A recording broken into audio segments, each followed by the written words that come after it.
Saya 20 tahun di struktur partai tingkat kabupaten. Kita berjuang lama, harapan pasti kan seorang kader mendapatkan legitimasi untuk pilkada ini tentu kan berangkat dari partai yang selama ini kita bersama-sama bangun. Tuh kalau formatnya begini, saya dengan harapan yang begitu besar mendapat legitimasi dari PKB, saya selaku kader belum mendapatkan apresiasi sampai hari ini gitu dari PKB. Saya ini di PKB ini kan nasabiqunal awalun walaupun masih relatif muda. Saya tim 11 pembentukan PKB Kabupaten Tasik sebelum terpisah, tapi masih merepresentasikan unsur generasi muda dulu. Begitu masuk 2001, saya jadi sekretaris DPC selama 2 periode sampai 2011, 2016 saya jadi ketua DPC, 2016 sampai 2021, kalau SK yang normal itu saya jadi ketua DPC, berarti saya 20 tahun di struktur partai tingkat kabupaten. Kita baru mendapatkan informasi, karena mekanisme pendaftaran ini harus hadir ketua dan sekretaris bendahara, bahwa di PKB ini di PLT-kan karena saya mengikuti proses pendaftaran dan diusung oleh Gerindra dan Demokrat, sehingga informasi yang saya terima bahwa di PKB DPC di PLT-kan. Saya tidak lagi menjadi ketua DPC PKB. Saya tidak dalam posisi untuk menduga-duga, lebih konkretnya monggo tanyakan saja ke DPP gitu kan gitu. Karena fakta-fakta yang menguatkan proses politik pilkada SK kita itu cukup menguatkan ke saya kalau dari sisi kajian kita. Pertama, bahwa ketum selalu menyampaikan pilkada ini adalah ajangnya kader organik gitu kan. Saya merasa bagian dari itulah kira-kira, sehingga masuklah kriteria. Dari sisi perjuangan, ya tadi sudah saya jelaskan, saya di partai sudah 4 periode. Konon informasi saya terima hasil survei bahwa ketika dipasangkan pasangan Ajis Haris yang saya itu bagian dari kader dan struktur PKB, dan pasangan lain yang juga ikut daftar proses pengambilan keputusan tentang rekom ini dari PKB, itu kan rasa-rasanya dari sisi hasil survei juga kita mendapatkan tempat yang rasional itu untuk mendapatkan SK. Tapi karena keputusannya sudah begitu, ya kita mencoba untuk memahami, mencoba untuk ya menganggap bahwa itu adalah bagian dari keputusan partai lebih tinggi gitu kan.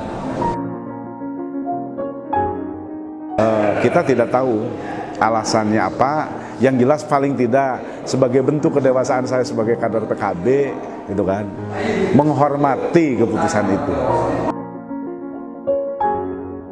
Politik kan ya kita menghargai bahwa proses dinamika ini terjadi seperti ini gitu. Soal kecewa, soal berjuang tidak mendapatkan apresiasi gitu kan. Satu, ada hal yang sifatnya manusiawi, tentu publik juga sangat paham gitu kan, harapan yang begitu besar, tapi realitanya dinamika yang terjadi seperti itu. Tetapi saya sebagai politisi yang sudah matang lama di PKB, ya harus menghormati keputusan itu, bagian dari keputusan partai. Perjuangan, saya kira saya tidak senantiasa bersandar bahwa perjuangan ini harus mendapatkan apresiasi dari partai politik. Toh lebih dari itu juga tentu mudah-mudahan jadi amal kebaikan lah, gitu kan? Jadi amal kebaikan, kemudian jadi wujud bagaimana kita menunjukkan bahwa perjuangan ini tidak harus selalu akhirnya kepada proses legitimasi kepentingan politik gitu kan. Yang jelas begitu aja gitu kan. Soal itu manusiawi gitu kan. Nah, karena memang kita berjuang lama, harapan pasti kan seorang kader mendapatkan legitimasi untuk pilkada ini tentu kan berangkat dari partai yang selama ini kita bersama-sama bangun. Ketika keputusan itu tidak berpihak, soal tadi kecewa, tidak kecewa dan lain sebagainya itu sudah manusiawi lah, tidak harus diobrolkan gitu. Tapi paling tidak saya berusaha untuk bagaimana dinamika politik ini menjadi bagian dari pelajaran. Tentu kalau formatnya begini, saya dengan harapan yang begitu besar mendapat legitimasi dari PKB, saya selaku kader belum mendapatkan apresiasi sampai hari ini gitu. Saya maju bersama Pak Aziz sebagai bentuk jawaban, sebagai bentuk apresiasi terhadap dorongan yang sangat luar biasa, baik itu dari simpatisan dan kader PKB maupun dari masyarakat secara umum. Untuk tetap maju saya mendampingi Pak Aziz.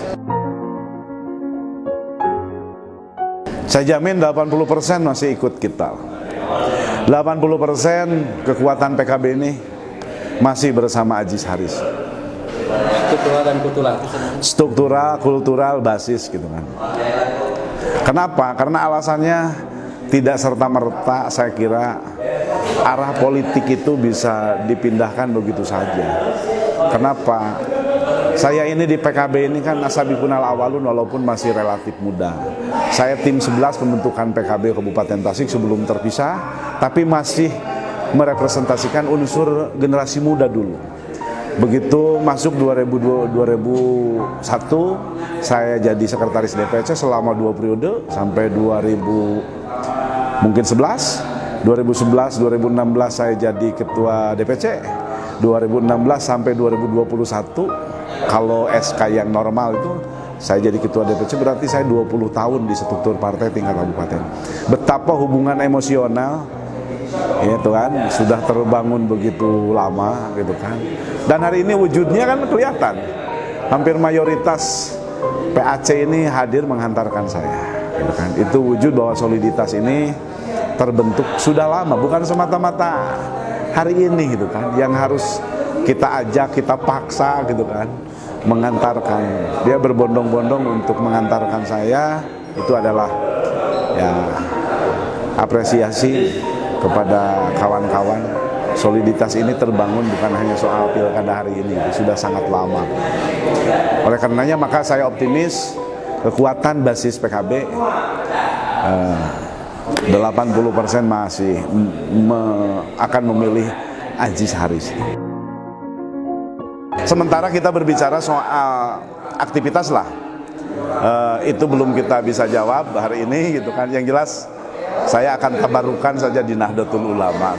Itu aja. Saya tabarukan di Nahdlatul Ulama, saya berjuang di NU gitu kan. Karena itu berandai-andai gitu kan. Sementara kan kita sudah dalam posisi di VLT gitu kan. Kemudian proses politik pilkada hari ini kita maju diusung oleh Gerindra Demokrat. Artinya bahwa tahapan politiknya kan belum selesai pilkada, sudah berandai-andai soal itunya. Yang bisa saya jawab bahwa pasca pilkada tidak berbicara dulu soal partai gitu kan. Saya akan tabarukan, mencari berkah, saya akan berjuang di Nahdlatul Ulama sebagai kader NU saja gitu.